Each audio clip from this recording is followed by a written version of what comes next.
I've thought about this a lot, and I use AI a lot in my businesses. It's funny because I'm building this micro resort to like get away from technology, but I'm using a ton of technology to build it. It's kind of ironic, but I think that's kind of the lesson too. Is like it can make you so much more efficient in what you're doing.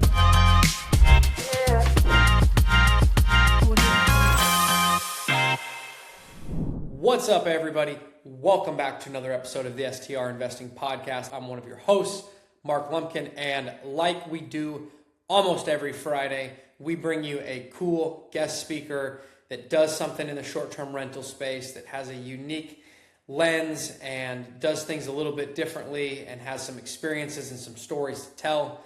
So this week is no different. We've brought you guys none other than Nick Korwin. If you guys don't know Nick, you got to follow him on social media. I've followed him. I think we've been connected for years, and so I've always liked what he posts and what he talks about. Nick, say hi to everybody.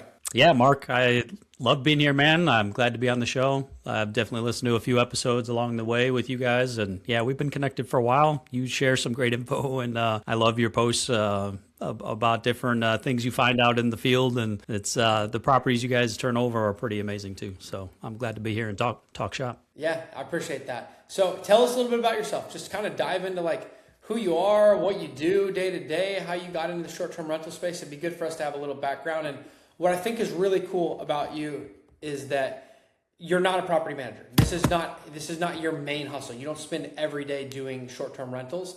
And not that you don't do them every day, but you also do other stuff. And a lot of our listeners can relate to that because a lot of our listeners have W-2 jobs and they're working another job, they're in another profession, and short-term rentals is a side hustle for them, something that they're working on.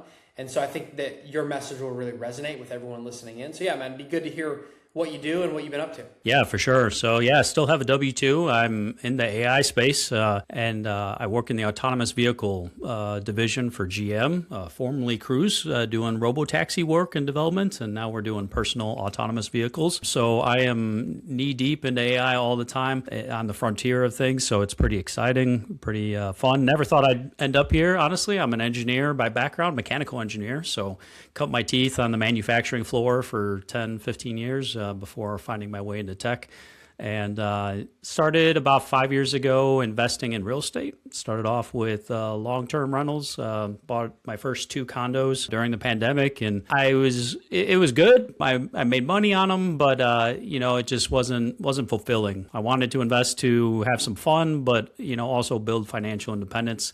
I did not just want another job, and it felt like another job. So started looking for other ways to earn money on the side, and short-term rentals piqued my interest. A mentor of mine in the space had done one recently, so I bought my first one. It was a duplex, actually, but it turned out to be more profitable to rent out both sides of it instead of each side separately. Converted another building that was previously an office space into a Airbnb, and that's doing even better. And my latest project which is even larger and more complex, is the micro resort I'm building. So all my properties are in central Wisconsin, in the Wisconsin Dells area. So if anyone's familiar with the Midwest, it's the self-proclaimed water park capital of the world. Pretty ridiculous. But so 5 million people, I think the latest is, come to this little small town of 3,000 people every single year. And so I am building these and renovating these Airbnbs in the space to take advantage of all that tourism. So yeah, man, that's me. Didn't think I'd end up here by any means in the hospitality world,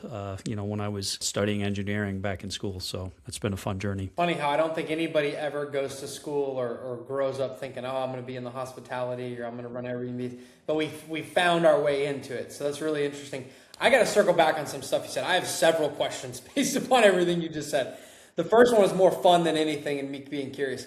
You're in the autonomous driving vehicle space for GM, and how long do we have until none of us drive ever again? In your opinion, are we a couple years away? Are we 10, 15 years away? I know the tech is pretty amazing and it'll take like some consumer confidence, but in your estimate, how long until we never drive a car again? Yeah, that's a question I get asked by everyone. You are not alone in that.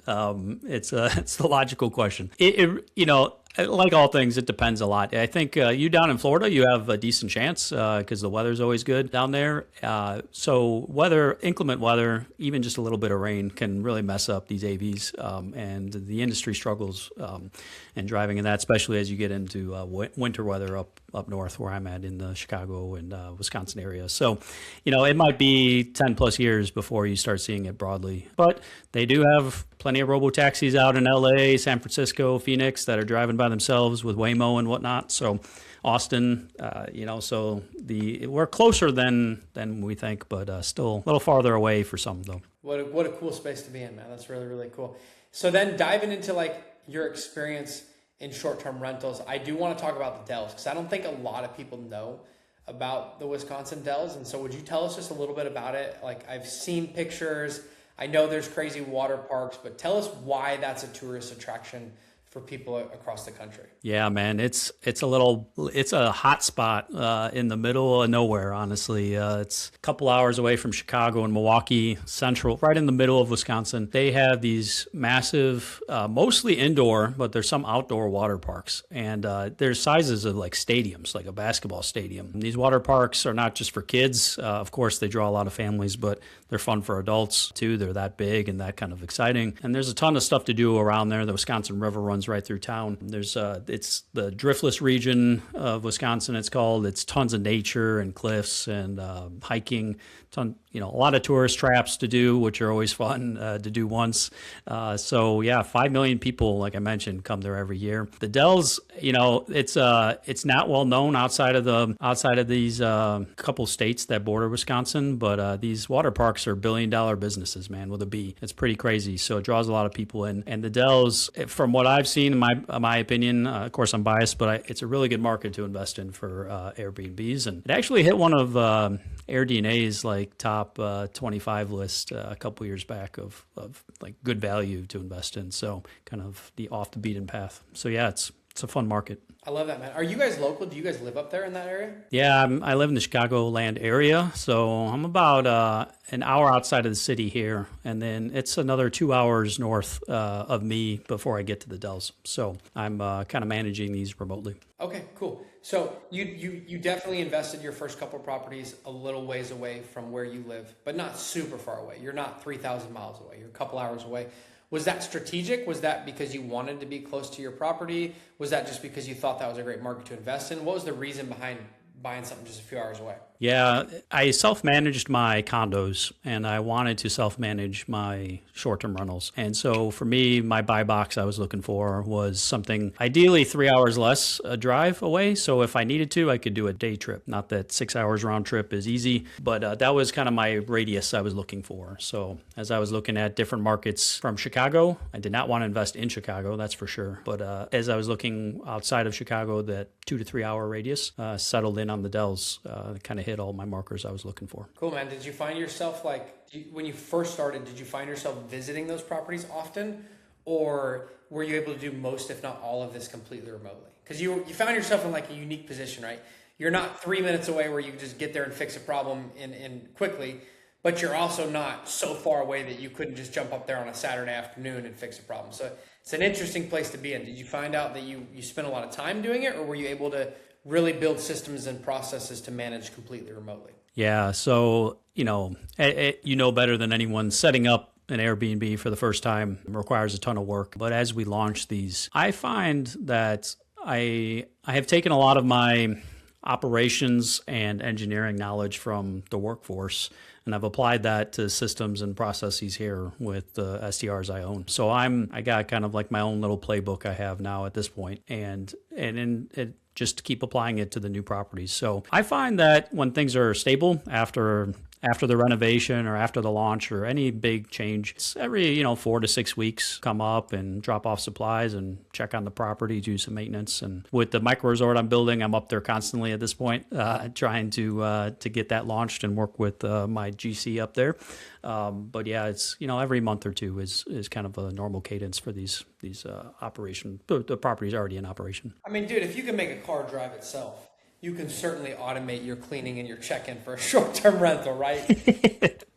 Yeah, it's not too bad. You should have the skill set to do that. I love that, man. Let's talk about this micro resort. Like, let's just dive into it. So I know that's really what I've seen mostly, right? You obviously don't post a whole lot about your first couple properties, but you've posted a lot about building the micro resort, what you're working on, things like that. Dive into like just how you found the property and how everything got started with that. Yeah, sure. Yeah, my first two properties, they're not sexy, but they're cash cows, right? So to SDR nerds like ourselves, they might be interesting, but to a LinkedIn post or social media Instagram post, they're boring. So yeah, I don't talk too much about them. The micro resort. As I was building, or as I got these two Airbnbs here, I was worried about scale, where if let's say there was a certain type of property I was really looking for, either on either ends of the bell curve, if you think of bedroom count. I've seen you guys talk about this before, but I didn't want to be in the heavy fat middle, the 3 and 4 bedroom counts. I didn't like the margins there. It's too much supply, not differentiated enough. And so I really either wanted to go really big, like 6 bedroom plus, like my first two properties, or super unique 1 bedroom. And so I started to think about ways to accomplish that. And there's not a lot of 6 bedroom options in the area. So either I was going to build one or build like a unique 1 bedroom sort of unique cabin. So settled in on the cabin side of things. So I found 40 acres just north of town, a few minutes north, completely wooded, no improvements, just sand. There's a lot of sand up there. There's just a sand driveway in the middle of the property, and that's it. And I loved the property, fell in love with it, the landscape, the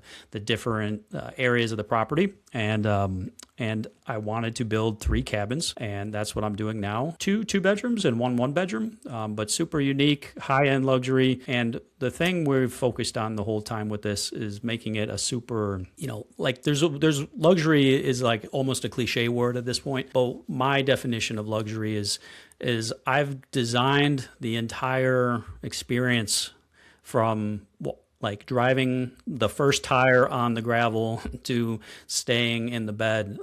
I've designed that whole experience for the guests, and I want them to feel a certain feeling. And to me, that's a style of luxury that I'm going after. And so I was inspired by a lot of different folks to do this, and which we can get into, but that's the micro resort and what we're doing. And we got 2 months until we finish up here construction and launching July 1st, hopefully. Cool. Was it raw land when you bought it? Was it just a vacant lot, or was there existing buildings, infrastructure, utilities, things like that? There was one transformer on site and a camper that a guy used to do some hunting, because it was great hunting land. So yeah, there was nothing there. 3 cabins was kind of the sweet spot between getting my entitlements from the local governments, convincing them that I'm not gonna because Airbnb is an easy boogeyman, but convince them I'm not building like a party town. And then so it was like, if I felt like if I requested too many from them, I might not get approved. But also I needed a certain number to cover the overhead for the property and make it profitable. All that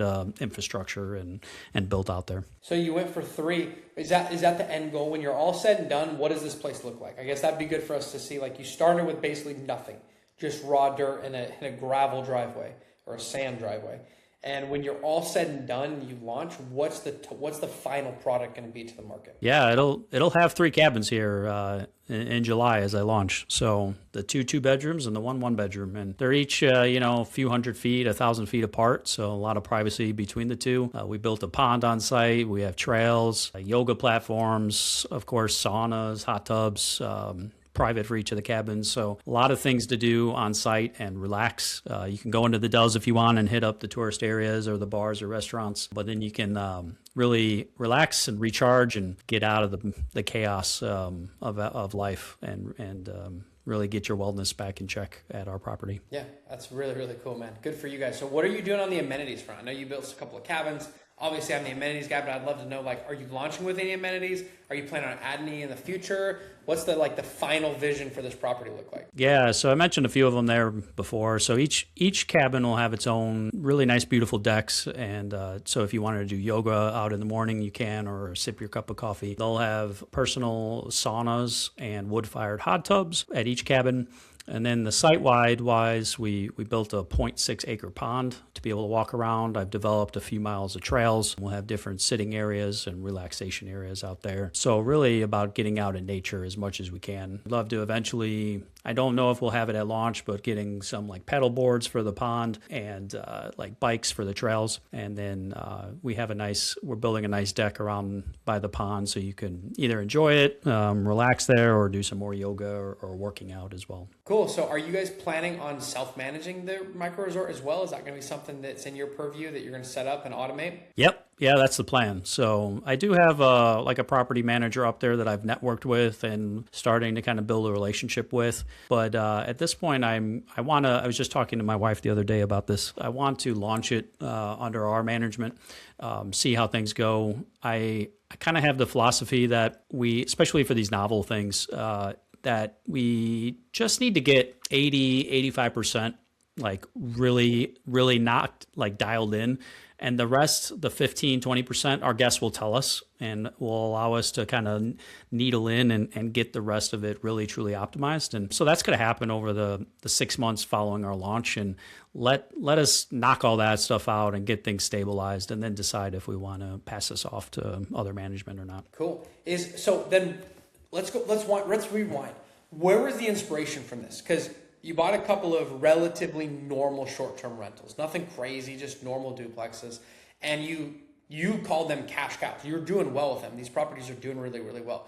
So why not just double down on what's already worked for you and do more of those? What was the mindset behind thinking, well, hey, I'm going to go buy this vacant piece of property and build a couple cabins on it and make a little micro resort? Yeah, I think there was an emotional / like inspirational tied to the stuff I started seeing from Ben Wolf and Isaac French. Both of those guys are huge in the STR space, the unique stay space specifically. And the stuff they were talking about and the way they design their spaces for the modern travelers, as they put it, like it really spoke to me. And it's why I was enjoying the two properties we did have, the cash cows. Like they weren't super unique, but our guests loved them. And that was it was so, the positivity from our guests was really helpful, and it brought a lot of energy to the business. And so I wanted to do something even more bespoke, I guess. And as I looked around the Dells market, so I bought a duplex and 3 bedrooms on each side. I made it a 6-bedroom property, combining it. I converted an office building, which sounds weird, but it works, like to an Airbnb that has 6 bedrooms. I'm really struggling to find other properties within the Dells. It's such a small town, only 3,000 people, that had 6 bedrooms in the downtown area. And so I'm like, I know the town. There's not a lot of opportunities if I want to keep following the same path. So there's tons of hotels in town with these water parks. So the 1-bedroom space is very bloated, but it's all like touristy stuff. So I'm like, if I could set myself apart, go to the high end side of things with these 1-bedrooms and really design my experience around the property and the stay, I could set myself apart. And I only need 1,000 or so people out of the 5 million to come to my property, and it'll be another cash cow for me. Yeah, cool. Good for you, man. Definitely some great inspiration you can learn from those guys. Like we've had them on the pod, and I obviously follow them on social media as well and watch what they're doing. So it's really, really cool. And I do think, at least from the outside, I've never done this myself, but from the outside, it seems like it's a natural transition to have some success with short-term rentals, single-family residencies, take some of the learnings that you got from that, transform it into, bigger properties, more unique stays, things like that. But I'm sure that's not the case, right? I'm sure it's not as easy as that sounds. And so what have been some of the learnings that you've had along the way, maybe even on the development side, because you guys haven't launched yet, but what have you learned that's different from that kind of real traditional short-term rental, single-family real estate to what you've embarked on now? Yeah, for sure. You definitely see some progressions out there online of folks that have kind of moved up the ladder. They, kind of like what I'm talking about, condo, short-term rental. And then like maybe these micro resorts or boutique hotels even are kind of a natural transition in a lot of ways for people who are looking to scale what they've been doing. And so for us, you're right, a lot of our learnings have been on the development side of things so far, seeing that we haven't had our first guest yet. But the old adage, like things are going to take twice as long and cost twice as much, like that's definitely true.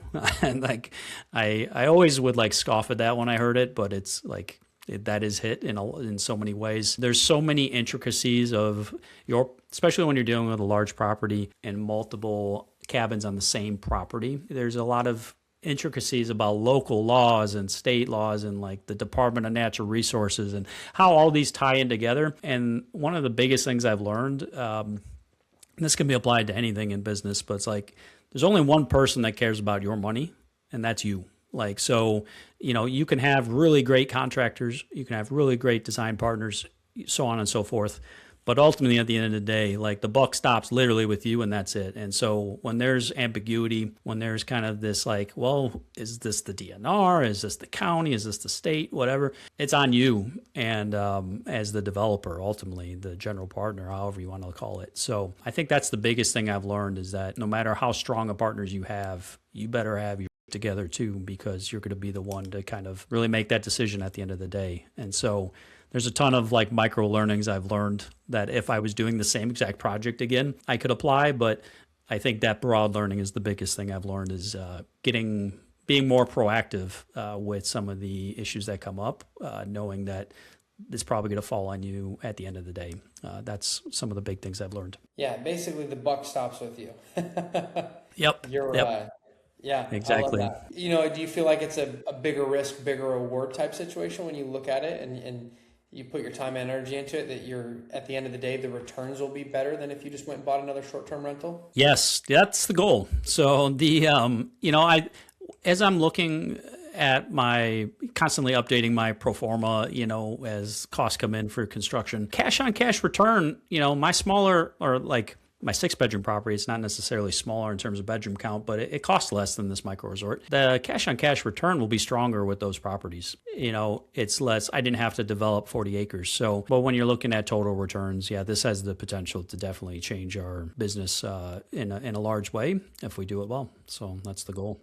Are you going into this, or did you go into this with a plan of an exit and think like, I'll build this, I'll stabilize it, it'll cash flow, and then I will be able to assign a value to this micro resort, which is significantly higher than what I'm into it for? Was that the original plan? Yeah, that's not my plan. But that said, like there's a price to everything. So, like there's a lot of stories out there where people, they build something they really love, but someone comes along and offers them an offer they can't refuse. Right. So for me, I know I'm going to set this property up really well. The operations will be strong. The framework will be there. If somebody does want to approach me and buy it, they'll see the value in it. But no, I'm building it as a cash flow tool for me and my family to use. And if we get an offer, I always listen. But no, that's not the intent. Okay, cool. Are you thinking rinse and repeat on this thing? Is this something that you as you're about to finish up the development and the building and going through the permitting process, and like you said, you have to get the county to approve special usage permit and all kinds of stuff I'm sure you had to go through. Would you do it again, or are you planning on doing it again? I'm still married, so I think I make that comment because like it's so stressful going through this, and me and my wife joke sometimes like, is it worth it? But no, like we're super excited to have this thing launched, and I think anytime you say, would I do it again, I would make changes to it for sure. Knowing what I know now, I think if anyone's going through it the right way, they would do that. But I'm super happy we've gone down this path. I don't regret it. I think depends on how successful I am, where that cash flow ends up, to whether I want to double down and try to expand with the local, municipalities and get more approvals to build. We have plenty of space if we want to add a couple more. But I don't think I would do another brand new one up in the Dells, at least. I think I would try to expand with my current one, and if I couldn't, I'd look for new opportunities otherwise. I love that. I feel like the stress and anxiety and all the that comes with building a great property fades away pretty quickly with the success of a new home, right? Like we've had plenty of cases where on launch day or the day before launch, you can see in the client's eyes, they're like, I ain't never doing this again. I ain't never going through another 10 inspections with the city and blah, blah, blah, and delays. And then like 2 weeks later, I get the message, Mark, you won't believe it. We've had 40 bookings in 2 weeks, and this place is booked solid for the next 3 months, and our cash projections are going to be double what we thought. And they're like, we're ready to do another one. And I'm like, well, what you were saying 2 weeks ago was totally different. So it's kind of an emotional roller coaster, if anything.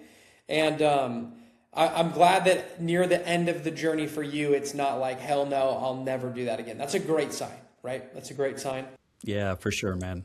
So, would you talk me through some of the similarities of like what processes you're using from managing short-term rentals that you will implement in your micro resort? Will you use the same PMS? Will you use the same check-in, check-out policies and procedures? Will you use the same cleaning checklists and things like that? Like, does a lot of it transfer over? Do you feel like you have to make a lot of changes, or is it pretty similar for the management perspective? Yeah, from the management perspective, yeah, I'd say at least 90% of it is going to transfer over. So like I'm doing my best to keep the same locks. I'm going to use the same PMS plugin Hospitable. Like I love Hospitable, by the way. So like keep using them. All my automations, I don't know, I got like I'm up to like 20 apps now or something like that that I have on my phone for keeping everything running smoothly from a remote environment. You know, I've got the same playbook that I just used on those other two Airbnbs. Get my outdoor camera set up. Yeah, all of that stuff, right? It's going to be pretty similar. I think where some of the operational differences come into play, definitely have a lot more like amenities in terms of like, you know, is there going to be firewood on site? Who's going to supply it? Who's going to move that? That's probably not a cleaner, you know, logging, you know, bringing in a bunch of wood. Who's going to maintain the trails? You know, so there's new roles that will have to be created that will probably fall on me to begin with. But yeah, so that's going to be some of the differences. And then I think there's with 3 cabins, this will be, if you think about it in terms of doors, right? It'll be doors 3, 4, and 5 for my portfolio up there, you know, adding in my first 2. So that adds in a little more complexity. So like in terms of what my cleaner's bandwidth is, do we need to structure our check-in, check-out rules a little different? And, you know, it's a high-end luxury place. Maybe we can be a little more picky and say like maybe check in on Monday, Wednesday, Friday only. Maybe we want to do that. Maybe we don't. We're still kind of thinking through that. So there's some like in the fine weeds of the operations, different things we might do to set us up for success. Yeah, definitely. Is it super remote? I mean, are you like an hour, 30 minutes? How remote is it to the closest city that has any type of resources? Yeah, so the Dells area that I'm talking about here, it's just 10 minutes outside of town. So you're not super remote. You're not an hour and 45-minute drive from the nearest Walmart. Yep. Yeah, exactly. Interesting. That's very important because I know a lot of people, I think that should be at the top of most investors' kind of lookbook, which is what are the available resources? I might find a great piece of property that might have travel demand and things like that. But gosh, if I got to drive a cleaner in from 2 hours away every week or twice or 3 times a week, this is going to be very difficult, especially when we run into those winter months where we have to deal with weather and things like that. So that's good to know. Was that a reason for buying that property? Did you think about the proximity of it when you purchased it? Yeah, for sure. We were looking. We had a broad scope, but we were trying to stay as close to the Dells as possible because we knew that market so well, and we really thought it would be a good fit. But to your point, like yeah, you can't be, you know, a cleaner making a few $100 a turn on a larger property. Like they don't want to drive an hour each way. Like that doesn't make sense. And I don't blame them, right? And you got to find someone to plow. You got to someone to do the trash, all that stuff, right? If you're way out in the boonies is tough. And not to mention that your guests have a lot different expectations too. So, you know, they want something to do for that whole time, and they, you know, food and beverage, you know, if they can't go and grab a nice dinner 15 minutes away, that may change how you supply the stuff for them or the amenities you put in. So it changes things a lot. Yeah, I love that. Cool, Nick. This has been super interesting, man. It's fun to learn about your micro resort. I know it's really a hot topic for a lot of people, and I would, if you're open to it, I'd love to just ask you, not like the numbers exactly, but just kind of the structure of how you put together the deal. Because I know a lot of us, we see the Ben Wolf going out there and buying 300 acres and putting a $5 million micro resort on there. And if you don't have the skill set, the connections, the knowledge, the know-how, that's really difficult to do. Like, frankly, I couldn't pick up tomorrow and go build a $5 million resort. So it's not even obtainable for a lot of us. But I'm curious if your structure is obtainable for some of us and is doable. Would you be open to just talking about, like, you know, how you structured it, how you found the property, how you bought it? Did you bring in partners? Did you mortgage it? Did you do a construction loan? Would you walk us through that? Yeah, sure, man. Yeah, I'd love to talk about that. So yeah, I bought the property I bought the property with cash first. I found that to be the easiest structure. Not a lot of banks love giving out loans on empty property. It's not worth much other than that. So I had to figure out a way to do that with cash. And my plan was then to roll that into a down payment for financing. So we are investing. We're the only investors in the property. We're bootstrapping it ourselves. I wanted to work with local banks. I did try talking to like a bank that does some work nationally for like on the SBA side of things and didn't have much success there. So I kept it local. They know the market. They already, because of all the tourism, they're not afraid of Airbnbs. Like they get it. So that really helped a lot because I'm sure you've seen this too. Like a lot of bankers just even still just do not get like the short-term rental business, and it's hard to make them, they're so risk averse, even though it may not actually be risky. So yeah, I went with like a 5-year term, 25 amortization loan, kind of your standard kind of like commercial loan for this property. Bootstrapping it myself. The cabins are high end, so they're not cheap. The property itself is running in the low 7 figures total investment. It's not getting near the 5 million or 20 million things that Ben does. Still, it's a lot. I mean, there's still a lot to factor in there. You got the utilities, and did you buy pre-built units or did you build them from scratch? Yeah, we built them from scratch. Yeah, that's awesome, man. So you built 3 houses basically. Did you Did you run obviously septic out there? You installed septic systems? Yeah, septic systems. They all have their own wells. Had to run electrical. Pretty much most of it brand new electrical on site, all underground. I chose because I wanted to keep it, looking sweet. I spent more money we had natural gas at the highway, so I wanted to bring in buried natural gas as opposed to like propane tanks that kind of sit out. So this is what I mean, where I like. From the whole property, I really wanted to design the stay, and I did not want a big old propane tank sitting out in front of my beautiful house. So, that's the price I pay, though. I love it. That's super interesting. Thanks for sharing all that with us, Nick. I got a couple more rapid fire questions for you if you're ready. I want to talk really about your experience in like your day-to-day, which is the future, right? Let's talk like autonomous driving vehicles is very much the future. AI is the future. This is stuff that's really hard for a lot of people to understand how quickly and how good it is getting. And so how do you think that the rapidly changing technology affects the short-term rental industry? Because you live in both worlds. And so what are your thoughts around that? And what do we need to know as short-term rental operators is in the pipeline and is coming after us? Yeah, I've thought about this a lot, and I use AI a lot in my businesses. It's funny because I'm building this micro resort to like get away from technology, but I'm using a ton of technology to build it. It's kind of ironic, but I think that's kind of the lesson too. Is like it can make you so much more efficient in what you're doing. I have a monthly tax report I need to send to the city. I've used ChatGPT and Codex to completely automate that, and like they used to. It was like 30 minutes a month, but it was a pain in my ass. And I've gone ahead and I just literally double click an icon on my desktop and it sends it.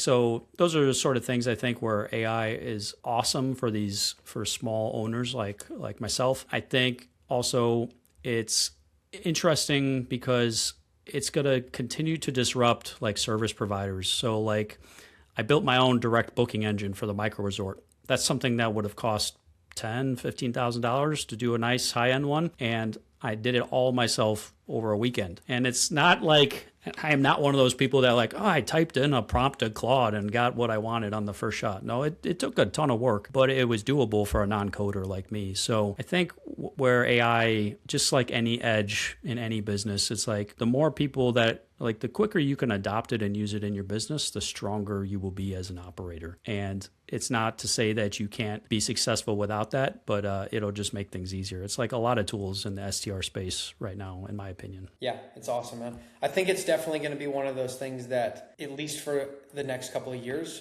makes great operators better and definitely kind of weeds out people that don't take advantage of it. Do you think that there's a crazy future where we have like this replacement theory where it's like, dude, AI and the robots will do everything? Or do you think that's not going to happen? I think it's more of a non-zero probability than than makes even the most optimistic people feel good about. I'm not one of I'm not. I think the most logical, like the middle ground answer from what I see on a day-to-day space is that while it's the most rapidly expanding technology we've ever had, there's no doubt about that. Like it's still gonna take years or decades to like infiltrate and like make it through our society, in my opinion. So this goes back to kind of like look at where the buck stops. So like I saw a tweet the other day, like because Jensen was on some podcast and he's like, everyone needs to use AI 100 hours a week. Like it's the best thing ever. Jensen, the CEO of NVIDIA, and then somebody else posted like news update. The CEO of Oreos says everyone should eat 100 Oreos a week to feel better, not 50. Like it's like so you got to kind of consider the source. Like of course these CEOs and these evangelists want to push it. They have a motivation, money motivation. But no, I'm not a doomer, and I don't think it's also. I'm not on the utopia side of things where our robots are going to be serving us pancakes, with our feet up every day. So. Might be somewhere in the middle. Like a lot of things in life, man. Yeah, they usually fall somewhere in the middle, not into one of the extremes. Yeah, it's like my mommy saying that I'm the best baseball player on the team. She's a little biased, and so I get that when you hear a lot of these news headlines from. I like how you put that. That's very interesting and a good thought experiment for all of us. So, well, Nick, it was great to have you on here, man. How do people connect with you if they want to reach out and they're like, Nick, this is really cool? Because I guarantee you, out of the couple thousand people that will listen to this episode, a vast majority of them will be in the same boat as you. They're like, I got my first one, I got my second one. Now I'm either looking at my third or looking to do something. So there's a lot of people that are very like in the same boat, and they're going to want to reach out. And they're like, dude, what did you do? How'd you do it? Talk me through it. Do you want to partner? What do you think about this land? Like, it's going to happen. And so how do people reach out to you? How do they get a hold of you? Yeah, personally, I love it when people reach out to me and ask me questions. So maybe I'm signing up for more than I can chew, but I do. You probably I do love trying to help people out. So a lot of people help me along the way. So yeah, the best place to do it is on LinkedIn. That's where I'm most active. But I'm also on all the socials under Korwinning, which is a play on my last name. So you can check me out there. I've been posting some videos of the micro resort build if you want to follow along there. Cool. I love it, Nick. Thanks for coming on, partner. We will drop your LinkedIn link in the show notes so people can connect with you, follow you. I'm excited to see the launch of the new micro resort. Thank you for coming on and just kind of talking through what you've been up to. And I think this was a very relatable episode for most folks. And I hope that it inspires some people to continue to do more, think creatively, and realize that short-term rental industry is huge. Like there's so much more than just kind of what we've been told. There's a lot of different ways to make some money and have success. So I'm excited to see the new resort. Thanks for coming on, Nick, and we will catch you next time. Hell yeah, man. Thanks. Of course. Guys, thanks for tuning in to the STR Investing Podcast. Please make sure you hit that like, share, and subscribe button. We will catch you next Monday for another Monday Market Data Report. And make sure that you let us know if you want to hear anything or talk about anything. Catch you later, guys.